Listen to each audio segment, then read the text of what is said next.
Governo divulga a tabela de fretes com valores exigidos pelos caminhoneiros. Câmara dos Deputados aprova a medida provisória que estende prazo de adesão ao refis do Fundo Rural. Defesa Civil alerta para a possibilidade de inundação em municípios do Rio Grande do Sul. Cotações dos etanóis sobem no mercado paulista.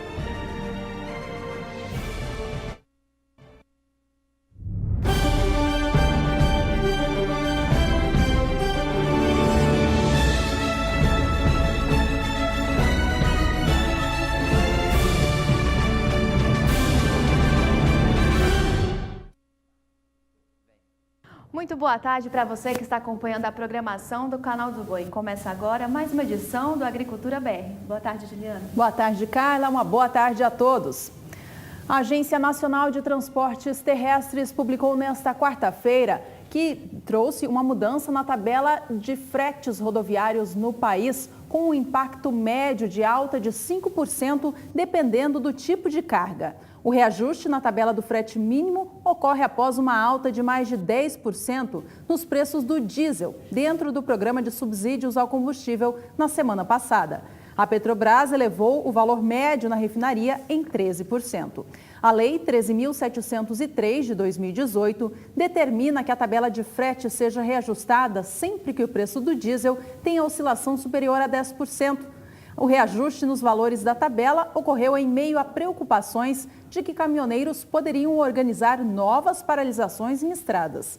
A resolução com os novos preços da tabela de fretes mínimos passa a vigorar a partir desta quarta-feira, data da publicação no Diário Oficial da União.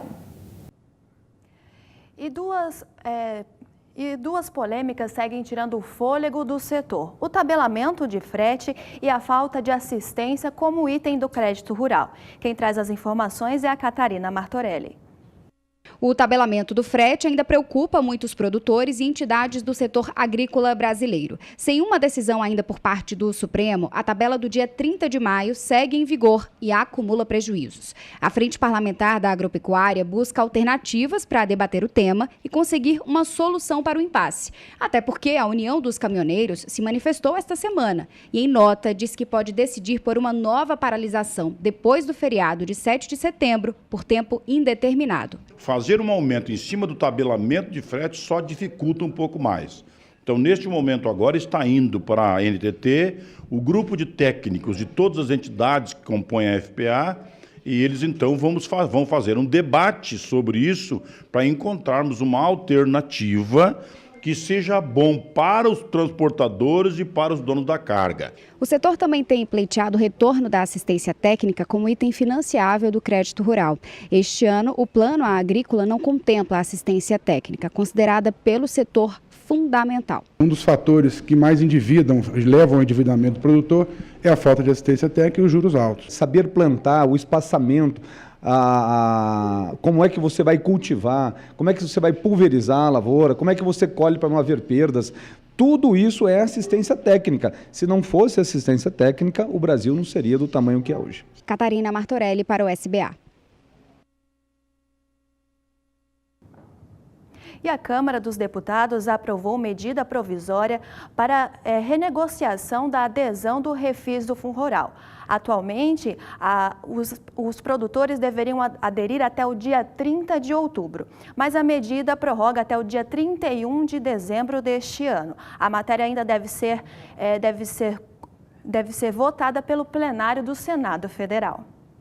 Essa medida provisória aprovada ontem pela Câmara dos Deputados também traz uma outra mudança. Ela permite a renegociação de dívidas de produtores rurais, agricultores familiares de todo o Brasil. Quem tem mais informações para a gente sobre este assunto é Walter Puga Júnior. Vamos então ao vivo até São Paulo falar com ele, que traz os destaques para a gente. Boa tarde, Puga. Boa tarde a você, boa tarde a todos. Bom, vamos lembrar que essa aprovação na Câmara Federal ainda depende também de aprovação do Senado. O texto segue agora para o Senado. O impacto que essa medida, estendendo renegociação de dívidas de agricultores familiares, para todo o país será de 2,5 bilhões de reais, segundo cálculos do senador Fernando Bezerra Coelho, relator da medida provisória na comissão especial. Inicialmente, quando editou essa medida provisória, o governo previa gastos de 1 bilhão e 600 milhões de reais com a renegociação de dívidas rurais apenas para produtores do norte e do nordeste do país. Bom, o relator estendeu esse benefício às outras regiões também, onde há agricultores familiares em operação. Isso aumentou o custo do programa. Ele recuou, no entanto, ao propor um programa ainda mais amplo, que custaria 17 bilhões aos cofres públicos. Bom, houve um ajuste. Por quê? Porque para as regiões Norte e Nordeste, ainda os descontos serão de 95% na renegociação das dívidas. Eu vou repetir, de agricultores familiares. Então, Norte e Nordeste, ainda descontos de até 95%. Esse abatimento será compensado pelo Tesouro aos bancos públicos que são credores dessas dívidas, sobretudo, como se sabe, o Banco do Brasil. Agora, esse era o alcance da medida defendida pelo governo quando enviou essa medida para a Câmara. O que ocorre agora é que os deputados deram um aval para a inclusão também de agricultores familiares de outras regiões do país, além da Norte e Nordeste, né? No entanto, as condições serão menos benéficas. Atenção, enquanto os descontos são possíveis de até 95%, para produtores do Norte e do Nordeste, para Sul, Sudeste e Centro-Oeste, os descontos serão menores, de 60% para débitos vencidos até 2006 e de 30% para inadimplentes, estão inadimplentes até 2011. Portanto, haverá a extensão da renegociação de dívidas de agricultores familiares a todas as regiões do Brasil, com a separação Norte e Nordeste, vou repetir, descontos de até 95%, já Centro-Oeste, Sul e Sudeste, com descontos de 60% ou 30%, variando aí o período da inadimplência. Lógico, há, de parte do Ministério da Fazenda, alguma preocupação. Aliás, o ministro da Fazenda, interino, Eduardo Guardia, conversou com o presidente do Tribunal de Contas da União, ministro Raimundo Carreiro, e expôs o seu dilema, já que ao estender esses gastos agora, traz ao governo dificuldades para cumprir a chamada lei que obriga ao manter o orçamento da União, né? Bom, o que o ministro do Tribunal de Contas da União ressaltou para o ministro da Fazenda é que você pode conceder os benefícios, mas tome cuidado para não descumprir a lei fiscal e a Constituição. Portanto, o ministro da Fazenda está numa situação bem delicada, é preciso atender o que a Câmara aprovou e que o Senado deve referendar, mas, de outro lado, cuidado com o Tribunal de Contas da União. Juliana, é um dilema para o ministro da Fazenda, Eduardo Guardia, que está sentado lá agora, administrando as dificuldades do país. É com você. E, Pulga, vamos falar agora sobre câmbio. Ontem o dólar disparou frente ao real, mas no final do dia se manteve estável. Pulga, como opera o câmbio no dia de hoje? Olha, Juliana, Carla, o que ocorre é que o dólar tem tido leves alterações hoje ante o real por conta do cenário eleitoral, como tem sido amplamente divulgado, e também por problemas no exterior. Por volta de 11 horas e 30 minutos, o dólar subia de novo, subia quase 0,5%, passava aí de R$ 4,17. Chegou a se aproximar de R$ 4,18, mas agora há pouco recuava de novo para a faixa de R$ 4,16, R$ 4,15. Bom, o que ocorre é que o governo está atuando de alguma maneira para evitar danos maiores com essa oscilação acentuada do dólar. Bom, o dólar rondava a estabilidade frente também a uma cesta de moedas em todo o mundo, quer dizer, não é surpresa que também tenha estabilidade frente ao real, mas subiu mais cedo porque havia temores de que a guerra comercial entre os Estados Unidos e a China pode avançar um pouco mais, ou seja, a tensão pode aumentar, né? A China se propõe a impor tarifas sobre importações dos Estados Unidos, sobre produtos que compra dos Estados Unidos, os Estados Unidos impondo produtos chineses. Resumindo, uma situação muito delicada lá fora que interfere no câmbio aqui também. Fora isso, temos a questão eleitoral aqui. Quem estaria prestes ou na frente, né, prestes a vencer a eleição no primeiro turno, é que causa algum temor no mercado. A verdade é que os candidatos que estão despontando trazem preocupações para o mercado de capitais, para quem trabalha com o mercado de câmbio e para o mundo financeiro. Não há perspectiva de mudanças com esses candidatos, pelo menos mudanças acentuadas para os candidatos que lideram as pesquisas neste momento. Isso traz insegurança no mercado, causa, lógico, muita especulação e essa especulação provoca volatilidade. Os prejuízos nós já sabemos, né? Comprar agora produtos importados é um pouco complicado, por isso, de olho na informação. Agora há pouco o dólar rondava a faixa de R$ 4,16, a perspectiva é de que continue em alta leve até o final do dia. No máximo, a estabilidade. Ceder não deve ocorrer, não. Não há expectativa de que o dólar ceda hoje. E enquanto isso, o que ocorre com a nossa Bolsa? Bom, agora há pouco, a Bolsa Brasileira, nosso índice Bovespa, né, referência para os negócios no mercado de capitais, tinha uma baixa de 0,30%, 0,34%, mantinha aí o patamar de 74.400 pontos. É esperar para conferir no final do dia, a tendência da Bolsa é ceder mais um pouco. Bolsa em baixa, dólar em alta, mesmo que uma alta tímida, no dia de hoje. Eu volto com vocês em Campo Grande. Carla, Juliana. Ok, Puga, obrigada pelas informações. Então, até a próxima. Puga já trazia todos os destaques a respeito de como o dólar se comporta hoje, os fundamentos para isso. E a gente vai dar uma olhadinha em como se comporta, né, Carla? Vamos ver então como está se comportando o dólar no mercado nacional neste momento. O dólar aí se movimenta praticamente na estabilidade, com uma variação positiva aí de 0,08%, sendo negociado então a R$ 4,15 mais 6. Variação praticamente estável, 0,08% a mais.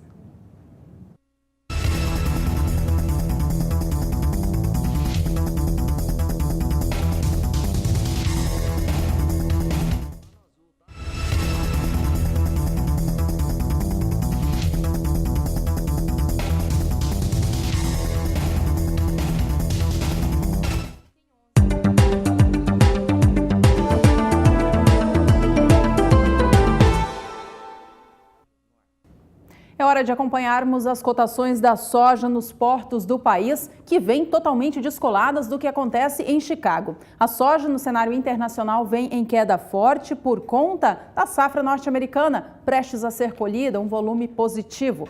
Mas aqui no Brasil, os valores seguem em alta e é por conta do dólar elevado. Vamos acompanhar os negócios de hoje, então, de acordo com a Granos Corretora. No Porto de Santos, o valor de referência nesta quarta-feira, 5 de setembro, é de R$ 83,00 pela saca de 60 quilos do grão. Já no Porto de Paranaguá, o valor pago pela saca da soja hoje já está em R$ 94,00.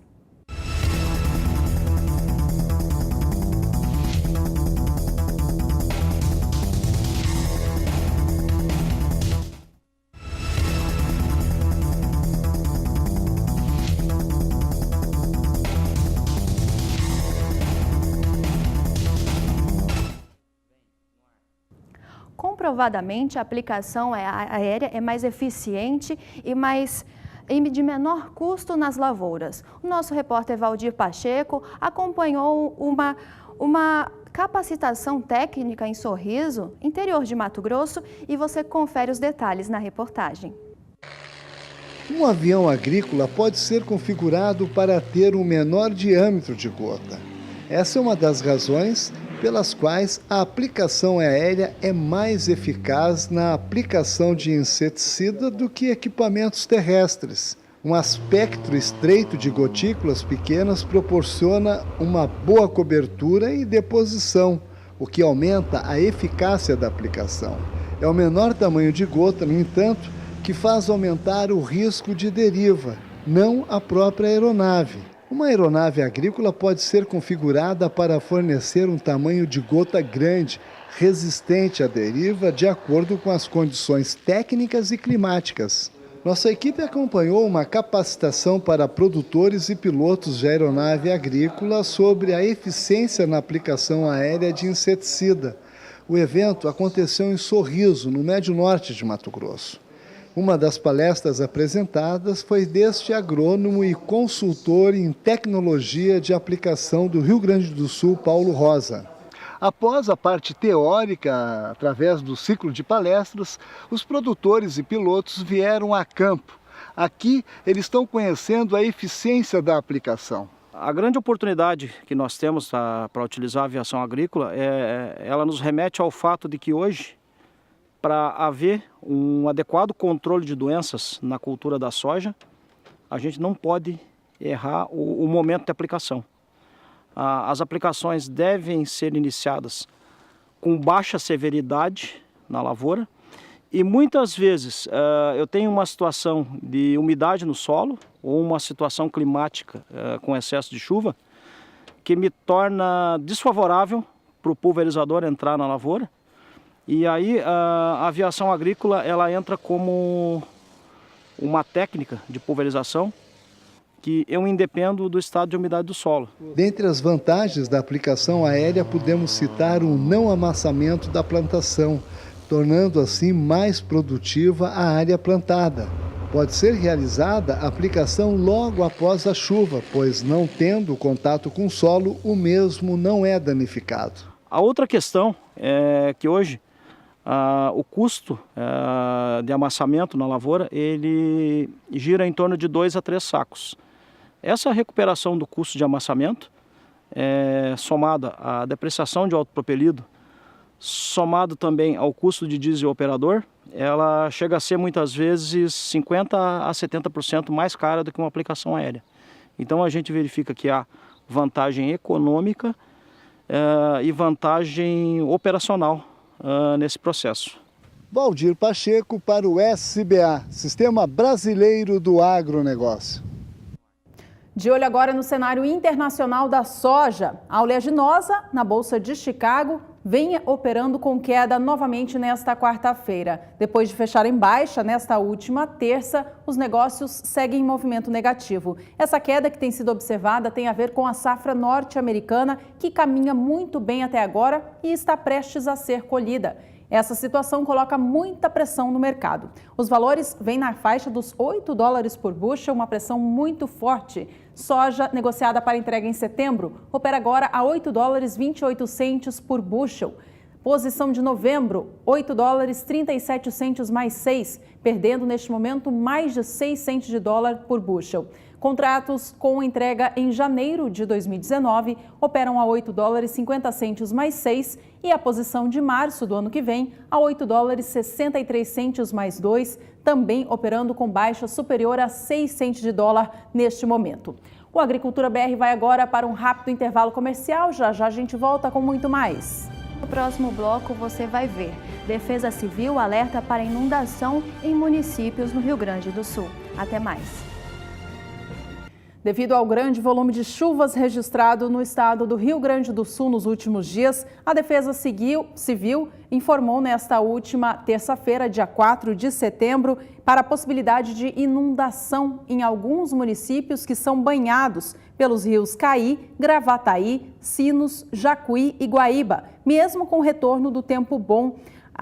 Esse alerta vale por 48 horas. O município de Rolante, que fica a 117 quilômetros de Porto Alegre, por exemplo, enfrentou a cheia repentina dos rios Rolante e Areia, que afetou mais de 1.300 pessoas, segundo a prefeitura. Ambos os rios subiram quase 6 metros acima do normal e transbordaram. Uma situação preocupante para os moradores e também agricultores do Rio Grande do Sul, né, Carla? E nós vamos lá para Somar Meteorologia falar com a Juliana Rezende, que traz o clima para o estado do Rio Grande do Sul, que está em alerta. Boa tarde, Juliana. O que os moradores da região podem esperar? Olá, boa tarde, Carla, boa tarde, Juliana, boa tarde a todos que nos assistem. Olha, pois é, essa chuva forte que alcançou o Rio Grande do Sul entre o final da semana passada até o comecinho desta semana acabou provocando a cheia de muitos rios no estado do Rio Grande do Sul. Isso porque choveu de forma muito excessiva. Tivemos aí acumulados nas principais bacias do Rio Grande do Sul de 100 a 160 milímetros em poucos dias. Isso apenas em uma semana. Isso já superou ao que é normal para a época do ano neste período. Por isso, aconteceu esse transbordamento de muitos rios no estado gaúcho. Agora, grande parte dos rios já está diminuindo em relação aos níveis, mas ainda rios de Jacuí e também Caí segue ainda com os níveis um pouco mais elevados. Por isso, esse alerta ainda persiste em relação aos alagamentos ao longo das próximas horas. Agora, essas chuvas mais expressivas que alcançaram o Rio Grande do Sul conseguiram aumentar de forma muito expressiva grande parte do solo do estado gaúcho. É por isso que, pelas imagens, podemos ver que os índices de umidade do solo passam de 90% em todo o estado. Isso garante até índices de encharcamento em alguns pontos da faixa norte do estado gaúcho, por conta dos índices que passam até de 90% nessas regiões. Agora, ao longo dos próximos dias, não temos previsão de chuva. É o tempo seco que predomina no Rio Grande do Sul. Até o dia 10 de setembro, nada de chuva no estado. Então, esse tempo mais seco, que ainda deve permanecer acontecendo no estado gaúcho ao longo desta semana, vai favorecer bastante para a diminuição dos níveis dos rios no estado gaúcho. Agora, em relação à temperatura, vamos ter temperaturas um pouquinho mais baixas ainda ao longo dessa semana, porque temos a atuação de uma massa de ar mais seco que também é fria, por isso a temperatura segue um pouquinho mais baixa no interior gaúcho. Mínimas na casa dos 9 graus em grande parte do interior, mas na Serra do Rio Grande do Sul a temperatura cai um pouco mais, e aí tem risco até para geada nos pontos mais elevados do Rio Grande do Sul. Em relação à temperatura máxima, também não vai subir muito não. Mesmo com predomínio de sol, as temperaturas vão ficar amenas, na casa dos 25, 26 graus na maior parte do estado. Agora, a partir da próxima semana, a partir do dia 11 de setembro, já voltamos a ter bons episódios de chuva no Rio Grande do Sul. É uma nova frente fria que avança, volta a trazer chuva para todo o estado. Não vai ser uma chuva tão volumosa, são pancadas ainda com baixo volume de água, em torno de 15 milímetros é o acumulado para esta semana, e ao longo da próxima semana também, até meados do dia 20 de setembro, previsão de tempo bastante instável no Rio Grande do Sul. Mas a boa notícia é que ao longo dos próximos dias é o tempo seco que predomina no Rio Grande do Sul, e por isso é um cenário favorável, principalmente para a diminuição dos níveis dos rios no Rio Grande do Sul. Daqui a pouco eu volto com mais previsão do tempo. Obrigada, Juliana. A Juliana volta logo mais com mais previsão do tempo para a gente. A gente muda um pouquinho de assunto agora para falar sobre inteligência artificial. O uso de robôs para replicarem as tarefas humanas. É isso mesmo. Uma empresa no Rio Grande do Sul tem testado robôs para uma atividade bastante peculiar por lá. É o que a gente vai acompanhar agora na reportagem de Annelise Nicolodi.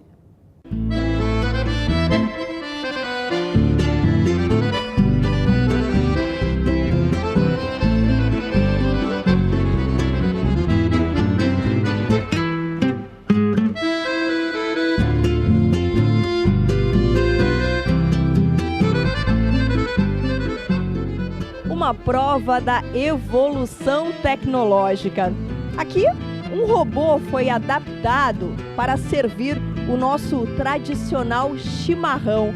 Dá para imaginar isso aqui? Seu Tamura, a gente sabe que aqui é só uma adaptação, né? Mas dá para ter uma ideia de onde a robótica está chegando. A evolução hoje no Brasil, ela está avançando assim, galopante, tá? Tem ideia mais ou menos o que é a China. A China foi ontem, o que é a China hoje. O Brasil caminha no mesmo sentido, né? Digamos assim.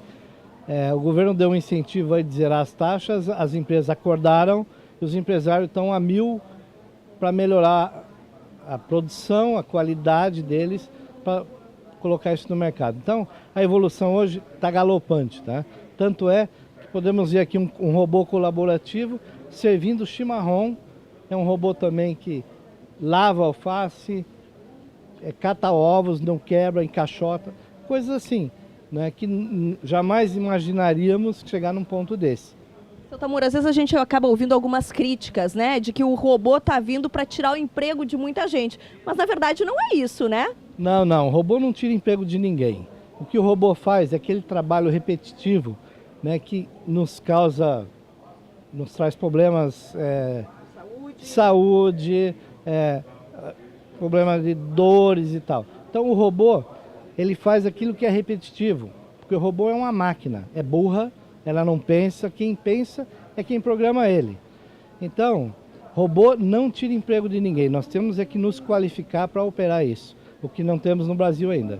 Pois é, seu Tamura, a gente sabe que essa tecnologia ela não é brasileira, né? Mas vocês, sim, são gaúchos, inclusive, que foram buscar o conhecimento para operar esse tipo de máquina e para ensinar as pessoas a usar isso? É isso aí, com certeza.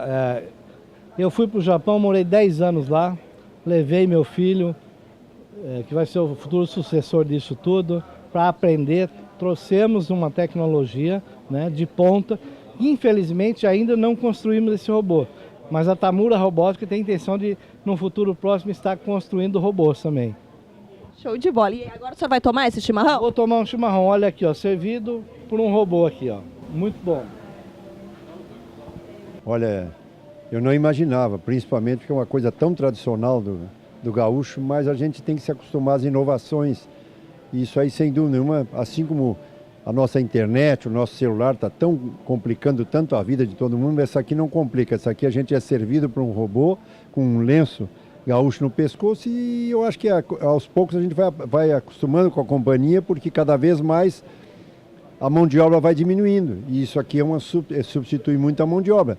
Não é fácil servir um chimarrão como ele serviu ali, tem muita gente que não consegue.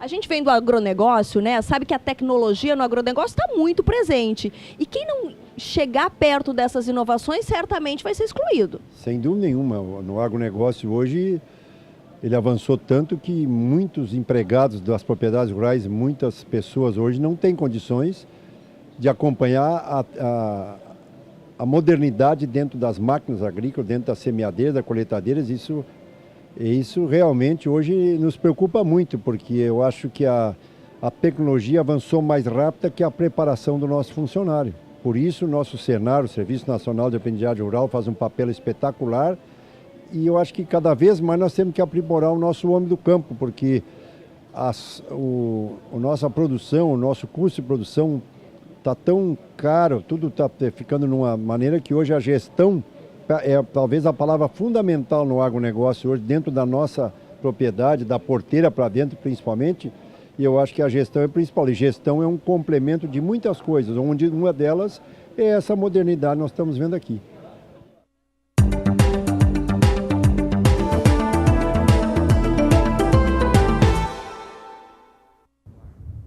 E os preços do café arábica vêm caindo em Minas Gerais. A variação tem sido negativa em 1,43% em uma semana. Vamos ver os preços praticados para a saca de 60 quilos do café arábica tipo 6, bebida dura, moagem 18 e 19.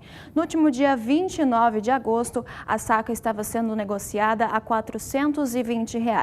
No dia 30, como você vê na sua tela, uma queda sendo negociada a R$ 417. No dia 31, uma leve recuperação, sendo negociada a R$ 418 a saca de 60 quilos do café arábica. Nesta segunda-feira, o café arábica começou a ser negociado a R$ 414, preço que se estende até hoje, quarta-feira. Uma queda, então, de 1,43% no período. Vamos agora às informações do mercado internacional do café arábica. As cotações do grão na Bolsa de Nova York, que é referência para essa commodity em todo o mundo, chegavam a operar com alta na manhã desta quarta-feira. Mas a elevação pouco traz mudança para os valores do grão hoje em dia, que seguem muito pressionados. No mês de agosto, só para a gente lembrar, os valores chegaram a operar abaixo da marca de $1 por libra-peso. Pressão essa que vem de uma produção mundial de café muito volumosa, sobretudo aqui vinda do Brasil. Vamos aos negócios de agora, então. Veja café arábica negociado em Nova York, operando nesta manhã, início de tarde de quarta-feira, já abaixo de $1 por libra-peso na posição de setembro, veja só. Esta posição vem a 97 centos de dólar mais 75. Posição de dezembro de 2018, $1, 2 centos mais 80 por libra-peso, alta de 1,35. Março vem a $1, 6 centos mais 10, enquanto a posição de maio do ano que vem negocia libra-peso do café em Nova York a $1, 8 centos mais 40.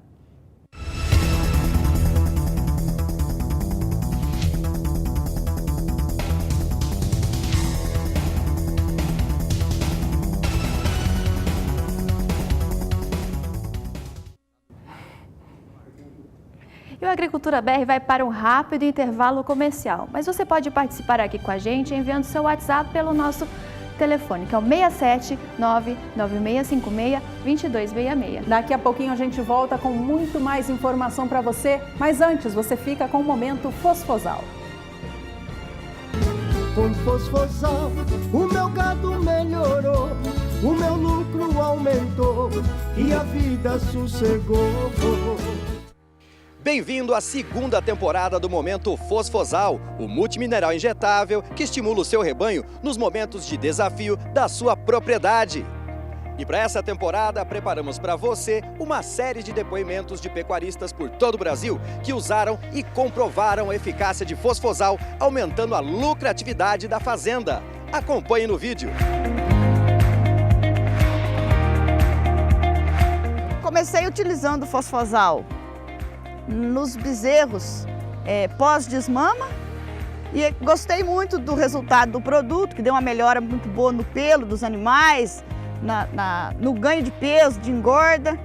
Esses bezerros não sentiram tanta desmama e depois eu passei a fazer no pós-parto das vacas também, aqui a gente tem cria e um pouco de recria das fêmeas, então eu usei na recria e depois no pós-parto das vacas também. E eu gostei muito do resultado, que as vacas melhoraram muito, elas estão assim, bem bonitas, o pelo liso. E eu gostei muito, estou muito satisfeito com o resultado do produto. O desafio superado com o uso de Fosfosal nessa propriedade era a desmama. E a gente sabe que esse processo deixa o animal extremamente debilitado. Bruno, explica pra gente como o Fosfosal agiu nesse caso. Fosfosal é um multimineral injetável indicado nesses momentos de alto desafio do ciclo produtivo, como a desmama. Então recomendamos sempre 10 ml no manejo de desmama. Fosfosal é uma fonte de energia, uma alta concentração de fósforo, que ajuda também na imunidade dos animais. Então os animais eles vão adaptar melhor a uma nova condição de pastejo, uma nova condição de nutrientes, representando uma maior produtividade desses animais, como relatado. Sanidade é sinônimo de lucratividade. Ligue agora 0800 847 2222 e peça Fosfosal, uma injeção de peso. Fosfosal, uma injeção de peso.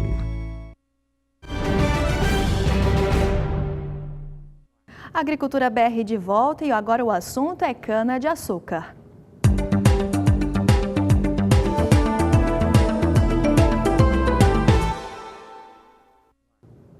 Os preços dos etanóis subiram com força na última semana no mercado paulista e o hidratado foi o que teve maior alta na safra. Confira mais informações com o repórter Gustavo D'Angelo. Segundo informações do CPEA, especificamente para o hidratado, a elevação da semana passada foi a mais acentuada da temporada 2018-2019. Entre 27 e 31 de agosto, o indicador CPEA-Esalq do etanol hidratado no estado de São Paulo fechou a R$ 1,58 mais 97 o litro, forte aumento de 9,09% frente ao período anterior. Para o anidro, o indicador foi de R$ 1,68 mais 85 o litro, elevação de 6,83% na mesma comparação. Representantes de usinas paulistas, mesmo no período de final de mês, quando a necessidade de fazer caixa é maior, não cederam nos preços. A demanda, por sua vez, se manteve bastante aquecida, cenário que impulsionou os valores do etanol. Voltamos aos estúdios em Campo Grande. Vamos saber agora mais informações sobre como o clima se comporta para as áreas canavieiras do Brasil. Voltamos então a falar com a Juliana Rezende, direto da Somar Meteorologia, que traz mais destaques para a gente. Ju, como que fica o clima então para as áreas de canaviais do Centro-Sul? Olha, Juliana, pelo menos ao longo desta semana, o clima vai seguir muito favorável para o andamento das atividades no campo em áreas produtoras de cana-de-açúcar da região central e até do sul do país. Isso porque por lá é o tempo mais seco que vem predominando. Justamente esse mapa representa a umidade do solo, ou seja, onde as chuvas não têm alcançado áreas produtoras é do sudeste e do centro-oeste, na maior parte do interior, por isso o solo segue um pouco mais seco. Durante os próximos dias, nada de chuva no centro e na região sul do país até o dia 10 de setembro. É uma área de alta pressão que acaba inibindo a formação e a passagem de novas áreas de instabilidades. Por isso, acaba mantendo essa persistência de tempo aberto, de dias ensolarados e de temperaturas aumentando aos poucos na parte da tarde. A partir da semana seguinte, entre os dias 11 e 15 de setembro, é que volta a chover. Mas essa chuva fica restrita ao sul do Brasil, não consegue avançar ainda entre o sudeste e centro-oeste. No Mato Grosso do Sul, essas pancadas até conseguem alcançar áreas mais ao sul, mas são pancadas ainda de fraca intensidade. E no sudeste, apenas previsão de chuva em toda a costa por conta da umidade que vem do oceano. A partir da semana seguinte, entre os dias 16 e 20 de setembro, é que essa chuva vai conseguir avançar por grande parte do sudeste e centro-oeste. É uma frente fria que acaba conseguindo romper esse tempo mais seco, então a massa de ar mais seco perde força, por isso a chuva retorna para todo o sudeste e maior parte do centro-oeste. A chuva no sudeste é um pouco mais expressiva. Algumas pancadas podem alcançar volume de até 30 milímetros em pontos do centro e do leste do estado de São Paulo, assim como no sul de Minas Gerais. E é justamente essa chuva que pode ainda atrapalhar alguns produtores que estão em fase de colheita e até de moagem das lavouras de cana-de-açúcar da região. No centro-oeste, essa chuva retorna, então, mas ainda são pancadas bastante regulares, passageiras, ou seja, é uma chuva de curta duração. Então, durante essa semana, um cenário muito favorável para o andamento das atividades do campo, porque não tem previsão de chuva. A partir da semana seguinte, volta a chover somente na região sul. O tempo seco ainda predomina entre o sudeste e centro-oeste. E aí, somente a partir da metade do mês de setembro, é que uma frente fria avança pelo centro e sul do país e consegue trazer chuva, tanto para o sudeste como também para o centro-oeste. O que essa chuva pode trazer alguns transtornos para o andamento da colheita dos canaviais na região, mas, por outro lado, acaba trazendo também um cenário otimista para algumas lavouras de cana-de-açúcar que vêm sendo prejudicadas por conta do déficit hídrico no solo. Daqui a pouco eu volto com mais previsão do tempo. Ok, Juliana, obrigada. Até já. Daqui a pouquinho ela traz em destaque informações importantes para quem está colhendo algodão. E o Fabiano Reis conversou com um consultor em inovação para falar como aplicar investimentos tecnológicos no agronegócio. Confira na reportagem.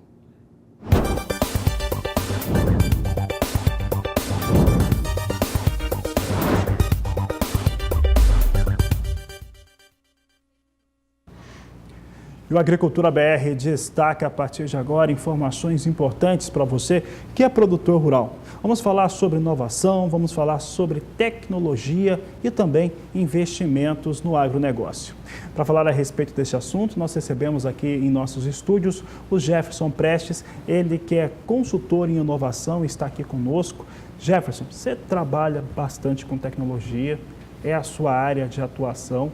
Eu gostaria que, antes a gente entrar mesmo no assunto agronegócio e como trazer mais investidores para o setor, eu gostaria que você falasse um pouco a respeito de como que é a sua atuação, o que você faz. Boa tarde, seja bem-vindo.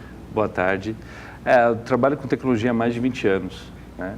E nos últimos 2 anos, especificamente com blockchain, né? Uma tecnologia que traz muita segurança, transparência, para transações mercantis, né? Seja simples pagamentos, até mesmo como através dos contratos inteligentes, novas possibilidades de, por exemplo, fazer compras, investimentos futuros, como em commodities agrícolas. E me fala uma coisa, Jefferson, nesse cenário do blockchain, que é uma maneira de descentralizar, né? Você conseguir processos um pouco mais interessantes. Como é que o agronegócio ele consegue entrar nesse universo? Uma das coisas que a gente vem pesquisando e a gente vem trabalhando é para que a gente pudesse, digamos, tokenizar uma commodity agrícola. Ou seja... Aí o pessoal que está nos ouvindo falou tokenizar, vem de token, né? Token, exatamente. Como é que se traduz para o pessoal que está em casa? Isso, como é que funciona? É como se fosse uma representação, né, criptográfica e única, por exemplo, de uma saca de soja, de uma saca de milho, por exemplo. De uma arroba de boi. De uma arroba de boi, exatamente. Né? O grão é muito mais fácil, né? Porque é uma coisa bem tangível, né? Uma coisa única. Então, e aí quando a gente tokenizando esse ativo, essa commodity agrícola, a gente permite fazer negócios que a gente vence até barreiras internacionais. Porque a blockchain, como você bem disse, ela é uma rede mundial, né? E que com essa tecnologia, usando criptografia, pessoas podem fazer no mundo inteiro transações de maneira segura, né? Usando as criptomoedas. E me fala uma coisa, Jefferson, isso facilitaria vários tipos de negócio. No caso de alguns investimentos, por exemplo, você pode trazer investidores que tradicionalmente não investem no setor e que investem em outras situações, em outros tipos de negócio, mas que eles também consigam ganhar dinheiro no agronegócio e mais do que isso, recursos, isso representa para o produtor rural um recurso mais barato para financiamento de safra? Exatamente. Seria esse o pensamento? Exatamente. Uma das coisas que nós vemos trabalhando é justamente para empoderar o produtor rural. Como? Então, a partir do momento que, por exemplo, o produtor rural ele pode lançar mão de um instrumento que é a CPR financeira, né, que é um instrumento que está disponível ao produtor rural, ele pode aí tokenizar essa CPR e, a partir daí, essa CPR fica disponível para investidores do mundo inteiro, né, para que eles possam comprar. E as regras, né, de como vai ser vendida essa CPR, qual o prazo, qual, às vezes, por exemplo, um deságio, um prêmio que ele vai dar para o investidor, quem vai definir é o produtor rural. Por isso que nós falamos desse empoderamento, né? O produtor rural acaba tendo mais poder na hora de como financiar a sua safra. Isso faz com que se tenha uma mudança, né? Uma quebra de paradigma muito forte, principalmente no que se diz respeito à fonte de recursos para cada safra nova no Brasil. E muito provavelmente traz uma pressão diferente em relação à taxa de juros. Hoje, quais são os impedimentos ou aqueles desafios que precisam ser enfrentados para o Brasil começar a experimentar, ter uma experiência como essa? Como uma tecnologia muito nova, então hoje estão se fazendo, por exemplo, nós estamos construindo os primeiros smart contracts para isso. Até agora a gente nós não estamos encontrando grandes barreiras, principalmente do ponto de vista tecnológico. Agora vai ser realmente um trabalho de conscientização do produtor rural, por isso que é muito importante programas como o seu, né, para ajudar o produtor rural a conhecer esse instrumento, essa nova tecnologia, né? E a partir do momento que o produtor rural tomar parte disso, conhecer isso, ele vai poder lançar a mão e aí começar a trazer melhores benefícios para ele, mais lucratividade na safra, no trabalho dele como um todo. Para encerrar, Jefferson, nós temos hoje alguma tradição, mesmo que fora do agronegócio, mas nos países, nós temos já alguma tradição nesse tipo de negócio? Olha, é muito inovador. Teve condições a partir de 2014, né? Exatamente, mas a tecnologia começou a ficar madura a partir de 2017. Eu acho que nisso vai ser uma grande oportunidade para o Brasil, porque nós estaremos inovando frente a outros países do mundo. Então isso é algo novo e algo que a gente não tem que esperar sair primeiro em outros países para adotar. Acho que o Brasil pode tomar a dianteira nisso. Tá certo, esse é pioneiro. Jefferson, eu quero agradecer a sua participação aqui na Agricultura BR, no Canal do Boi. Muito obrigado pelo convite e até breve. Tá certo, eu conversei aqui com Jefferson Prestes, ele que é consultor em inovação, falando sobre um tema bastante importante, muda bastante a maneira de se investir no agronegócio brasileiro. E o Agricultura BR vai para um rápido intervalo comercial. No próximo bloco, a gente traz em destaque a cotonicultura nacional. Você vai saber que o Brasil pode se tornar o maior produtor de algodão do mundo. Nós já voltamos com esta e outras informações. Até já. Agricultura BR de volta agora para destacar o algodão.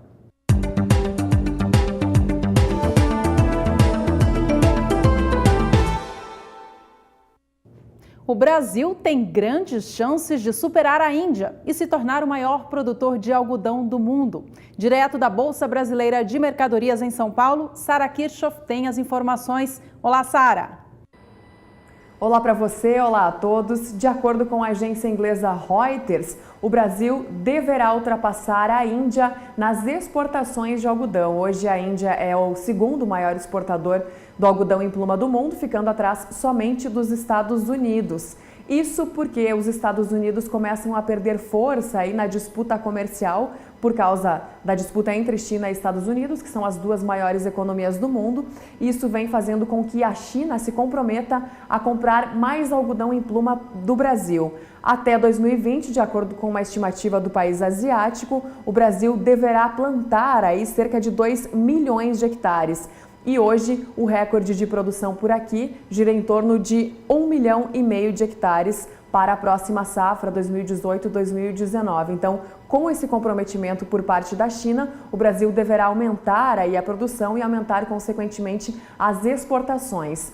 Agora, há uma sobretaxa aí para o algodão dos Estados Unidos, que vai para a China, uma taxa de 25%, que nada mais é do que uma retaliação contra aquela medida do presidente norte-americano Donald Trump de impor tarifas sobre o aço e o alumínio importados, o que impactou diretamente diversos mercados aí ao redor do globo, inclusive a China. Então, por causa dessa retaliação, o Brasil poderá aí se beneficiar, chegando a exportar 1,12 milhões de toneladas, ultrapassando, como eu falei lá no início, a Índia, que é hoje o segundo principal exportador da commodity. Hoje, o preço do algodão em pluma na Bolsa Futura de Nova York tem o maior patamar dos últimos 4 anos e isso vem também impulsionando um aumento na produção aqui no Brasil, vem deixando os produtores mais felizes. Isso vem fazendo com que as expectativas para algodão em pluma no Brasil sejam bastante positivas. Falando agora do mercado doméstico, o preço do algodão em pluma aqui no Brasil, de acordo com o índice da Bolsa Brasileira de Mercadorias, na terça-feira fechou o dia por R$ 3,17 por libra-peso, com uma queda de 0,31%, mas isso também depois de altas bem expressivas aqui no mercado doméstico. Devolvendo o sinal para Campo Grande, é com vocês. E vamos voltar a somar meteorologia para conversar com a Juliana Rezende, que traz informações para os produtores de algodão. Juliana, para as áreas que estão colhendo algodão na Bahia e no Mato Grosso, o que os produtores podem esperar para os próximos dias? Olha, podem esperar tempo seco. Isso já vem acontecendo ao longo dos últimos meses. É por isso que as condições de umidade do solo, tanto no interior da Bahia como no estado do Mato Grosso, seguem baixas, ou seja, é um solo mais seco por conta da falta de chuvas. No decorrer dos próximos dias também esse cenário vai seguir continuando em grande parte do interior da Bahia e todo o estado do Mato Grosso. Até o dia 10, nada de chuva por conta da atuação de uma área de alta pressão que não permite a formação e nem a passagem de áreas de instabilidades e favorece a persistência desse tempo mais seco e dos próximos dias ainda ser bastante ensolarados. No decorrer da próxima semana, grande parte ainda do Mato Grosso e o interior da Bahia ainda vão garantir tempo firme, tempo aberto e com predomínio de sol. Algumas áreas de instabilidades por conta da umidade da Amazônia que conseguem alcançar algumas áreas do norte do Mato Grosso, mas é de forma muito pontual e isolada. É somente a partir do terceiro período até o dia 20, entre os dias 16 e 20 de setembro, que o avanço de áreas de instabilidades pelo centro-sul do Brasil vai voltar a trazer episódios de chuva para o Mato Grosso, principalmente no sul e na faixa oeste do estado. No centro, no norte e no leste não tem previsão de chuva, essas instabilidades não conseguem alcançar e esse mesmo cenário vai seguir acontecendo na maior parte do interior da Bahia em meados do dia 20 de setembro. Então, durante as próximas semanas, o tempo firme ainda vai seguir predominando nas principais áreas de algodão, tanto do Mato Grosso como também da Bahia. É somente a partir da metade do mês de setembro que o avanço de áreas de instabilidades pela região central brasileira acaba trazendo alguns episódios de chuva para o interior do estado do Mato Grosso, só que são pancadas bem rápidas e passageiras e, por isso, os transtornos que ainda podem provocar em relação ao andamento da colheita do algodão no estado mato-grossense ainda devem ser muito pequenos na região. Enquanto que na Bahia, tempo firme predomina ao longo dos próximos períodos e o cenário vai seguir bastante favorável para o andamento das atividades de colheita do algodão da Bahia. Daqui a pouco eu volto com mais previsão do tempo. Obrigada, Juliana Rezende. A Juliana que volta logo mais trazendo mais previsão do tempo para a gente. No próximo bloco, ela traz em destaque resposta para produtores que mandaram pergunta do interior de São Paulo. E você também pode participar aqui com a gente enviando sua pergunta, foto ou vídeo da sua produção pelo nosso WhatsApp 67996562266. Nós voltamos já.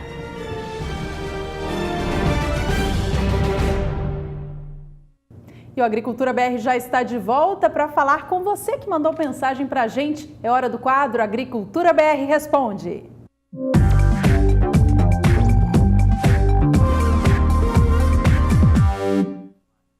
E a pergunta do Agricultura BR de hoje veio lá do interior de São Paulo, do município de Glicério. Vamos ver aqui, então, a pergunta do Gilvani Pereira Carlos. Ele pergunta: gostaria de saber a previsão do tempo para os próximos 15 dias e quero dar meus parabéns pelo trabalho que nos faz tomar boas decisões no nosso dia a dia. Muito obrigada, Gilvani. Vamos saber, então, a resposta, né, Juliana? É isso mesmo. Gilvani, obrigada pela mensagem aqui para a equipe do Agricultura BR. Vamos falar, então, com a Juliana mais uma vez, ela que traz os destaques para Glicério. Juliana.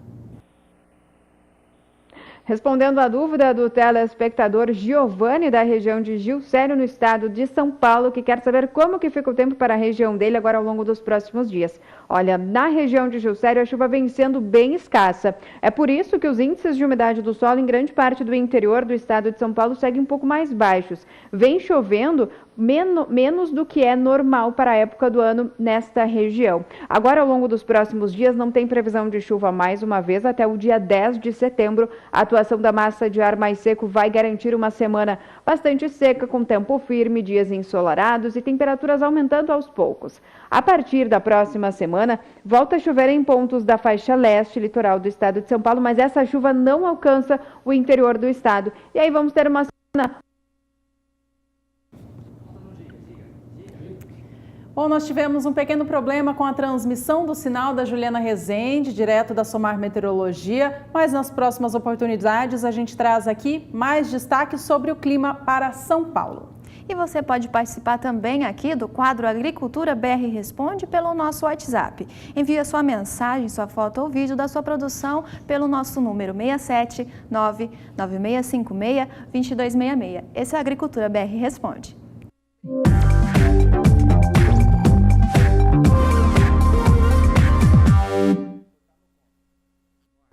É hora de mais um rápido intervalo. No próximo bloco a gente destaca o porquê do dólar estar elevado assim.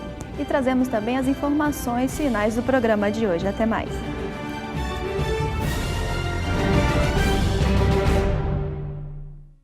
E seguimos falando sobre dólar, o dólar que nesta quarta-feira opera no mercado com leves oscilações frente ao real.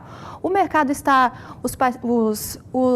ainda está cauteloso devido à guerra comercial entre os Estados Unidos e os seus parceiros comerciais e também devido à corrida eleitoral do Brasil. Vamos ver como a moeda americana está se movimentando neste momento. Segue então aí, praticamente estável, uma variação positiva apenas de 0,02%, o dólar sendo negociado então a R$ 4,15 mais 4. Por fim, vamos à cotação da soja na Bolsa de Chicago, vendo que o cenário continua negativo para a oleaginosa no dia de hoje. Os contratos com vencimento em setembro vêm a $8,26 mais 4 por bushel.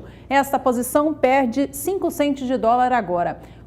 Novembro, $8,40 o bushel. Posição de janeiro, $8,54 e março do ano que vem, $8,66 por bushel.